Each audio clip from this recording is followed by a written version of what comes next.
नाथूराम गॉडसे, जिसने महात्मा गांधी पर गोली मारी जब ट्विटर पर बहुत कुछ ट्रेंड कर रहा था, जबकि आखिर हम कहाँ जा रहे हैं, हमारी सोच कहाँ जा रही है और हमारा देश कहाँ जा रहा है, और ये ट्रेंड करता है तीसरे नंबर पर। ये हमारा भारत आखिर जा किधर रहा है। आदाब दोस्तों, अगर अभी तक आप लोगों ने हमारे चैनल को सब्सक्राइब नहीं किया है तो ज़रूर सब्सक्राइब कर लें।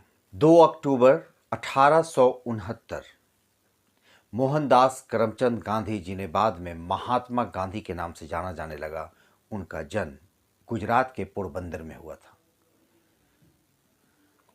महात्मा गांधी ने देश की आज़ादी की लड़ाई में अहम ही नहीं बल्कि कहा जाए तो एक ऐसा हिस्सा उनकी भागीदारी रही है, कि इतनी ज़्यादा उनकी भागीदारी रही है कि अगर आज हम आज़ाद हिंदुस्तान में सांस ले रहे हैं तो उसका सबसे और सर्वाधिक अगर कहा जाए क्रेडिट अगर किसी को जाता है तो वो महात्मा गांधी हैं।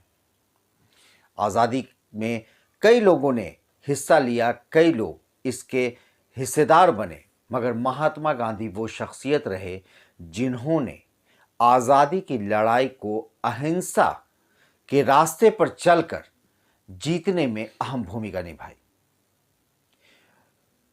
1893 में महात्मा गांधी साउथ अफ्रीका गए एक बिजनेसमैन के लिए वकालत करने। उसका जो बिजनेस साउथ अफ्रीका में चलता था, फिर वापस 1915 में भारत लौटे। 1917 में वो पटना आए क्योंकि उन्हें चंपारण जाना था। उन्हें नील की खेती के में जो ज़बरदस्ती कराई जा रही थी उसके खिलाफ उन्होंने आवाज़ उठाई, और बाद में रविन्द्रनाथ टैगोर ने उन्हें महात्मा की उपाधि दी।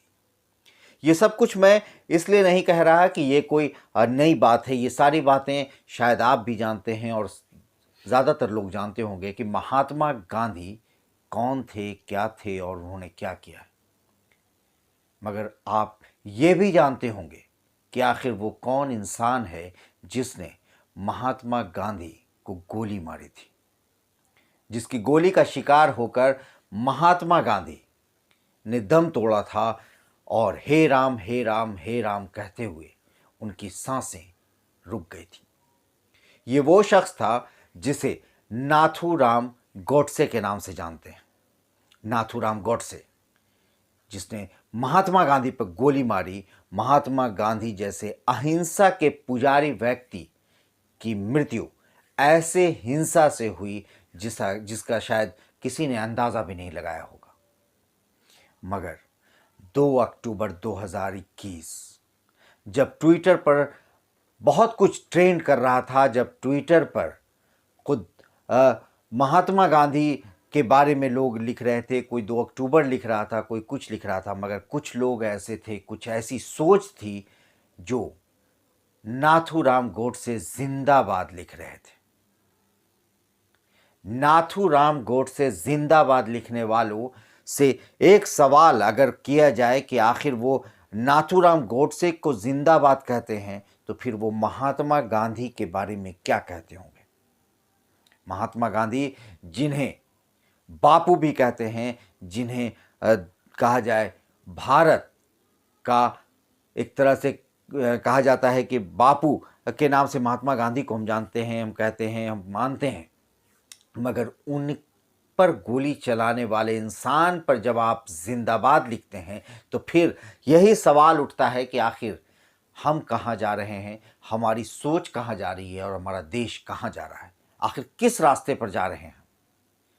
क्या महात्मा गांधी को मारने वाले को जब हम जिंदाबाद कह सकते हैं तो आप साफ तौर से खुलकर महात्मा गांधी को क्या कहना चाहते हैं ये भी ट्रेंड कराना चाहिए। आपको ये भी लिखना चाहिए कि महात्मा गांधी को आप क्या कह रहे हैं, डॉट डॉट डॉट, क्योंकि आप नाथूराम गॉडसे को जिंदाबाद कह रहे हैं। ये नाथूराम गॉडसे वो मतलब किस हिसाब से उसे जिंदाबाद कहा जा रहा है, ये वही सोच होगी। और सरकार पर हमें ताज्जुब होता है, हमारे देश की सरकार पर ये बड़ा ताज्जुब के साथ उस पर निगाहें डालने का दिल करता है कि आखिर सरकार ऐसे चुप कैसे बैठ सकती है। क्या आज से 10 साल पहले, आज से 15 साल पहले किसी ने सोचा भी होगा कि महात्मा गांधी को मारने वाले को जिंदाबाद कहा जा सकता है, मगर आज जिंदाबाद कहा जा रहा है। महात्मा गांधी, जिन्होंने देश को आज़ादी दिलाई, जिन्होंने अपने जीवन न्यौछावर कर दिए, जिन्होंने अपने सारे, कहा जाए कि जो इंग्लिश ड्रेस पसंद करते थे, अपने वक्त में सूट बूट में रहते थे, बाद में उन्होंने उस कपड़े का जो त्याग किया, तो फिर उन्होंने सिर्फ एक धोती में ही अपनी ज़िंदगी गुजार दी। उस महात्मा गांधी को मारने वाले शख्स को ट्वीट कराया जाता है नाथूराम गॉडसे जिंदाबाद लिखकर, और ये ट्रेंड करता है तीसरे नंबर पर। ये हमारा भारत आखिर जा किधर रहा है, इसकी सोच किधर जा रही है, क्योंकि ट्रेंड कराने वाले कोई बूढ़े और पुराने व्यक्ति नहीं होंगे, जाहिर है युवा होगा। ये युवा किस भटकावे में है, ये युवा को कौन बरगला रहा है, या ये युवा सिर्फ सुनकर आगे बढ़ रही है। इतिहास पढ़ने की इन्हें ज़रूरत नहीं, इतिहास जानने की इनकी इच्छा नहीं, या फिर इन्हें गलत इतिहास पढ़ाया जा रहा है। क्या कुछ हो रहा है देश में, किधर जा रहा है मुल्क, हमें एक बार ठहर कर, रुक कर सोचना होगा कि हमारे रास्ते जिधर बढ़ रहे हैं वो रास्ता किस तरफ हमारे देश को ले जा रहा है। हम अहिंसा की बात करते हैं, हम आतंकवाद के खिलाफ बात करते हैं। इससे बड़ा आतंकवादी हमला क्या होगा देश में कि महात्मा गांधी जैसी शख्सियत पर गोली चलाने वाला इंसान, क्या वो आतंकवादी कहना उसको गलत है? नाथूराम गॉडसे को आतंकवादी कहना गलत होगा? मुझे नहीं पता कि मैं सही बोल रहा हूं, मैं गलत बोल रहा हूं, मगर मुझे इतना जरूर पता है कि महात्मा गांधी को मारने वाले को जो लोग भी जिंदाबाद लिख रहे हैं, उनके दिल में कहीं ना कहीं महात्मा गांधी से नफरत जरूर है। और जो महात्मा गांधी से नफरत करता है, उसका इस देश में क्या नाम देना चाहिए, इसका फैसला आपके हाथ में है, आप खुद सोच सकते हैं।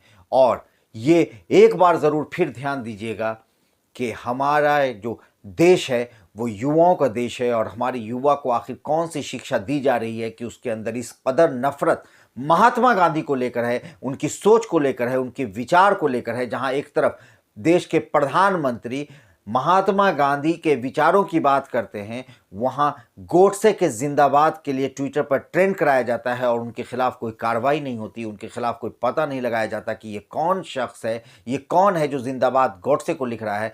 तो अगर गोडसे को वो जिंदाबाद लिख रहा है तो फिर वो महात्मा गांधी के बारे में क्या सोच रहा है, ये आप भी सोचिएगा ज़रूर।